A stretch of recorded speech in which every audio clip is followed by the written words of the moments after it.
ప్రేమకు వ్యతిరేకమైన భక్తి ఈరోజు భక్తుల్లో ఉంది. దేవుని బిడ్డలారా, ప్రేమకు వ్యతిరేకమైన భక్తి అనగా భక్తిహీనత, ప్రేమకు యాంటిగా కక్షలు, క్రోధములు, పగలు, అసూయలు, అబ్బబ్బబ్బబ్బబ్బా ఎన్నెన్నో. మనం ఎవరో తెలుసా? ప్రేమికులం. ఏ ప్రేమికులం? యేసయ్య ప్రేమికులం. మరి యేసయ్య ప్రేమిస్తున్న మనము ఆ ప్రేమను అనేకులకు పంచాలి. ఆ ప్రేమను యేసయ్యని ప్రేమిస్తే సరిపోదండి.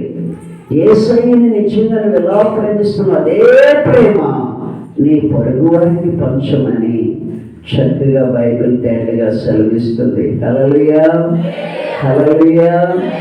చూడండి, అక్కడే 14వ అధ్యాయం 1వ వాక్యంలో స్పష్టంగా సింపుల్ ఒక ప్రకటన జారీ చేస్తాడు పౌలు గారు. ఈ దేవుని ప్రేమను పొందుకున్న మనము దేవుణ్ణి ప్రేమించే వారికి ఒక చక్కటి ప్రకటన సింపుల్గా జారీ చేస్తాడు. చదవండి. ప్రేమ కలిగి ఉండుటకు ప్రయత్నము చేయుడు, ప్రయాసపడుడు.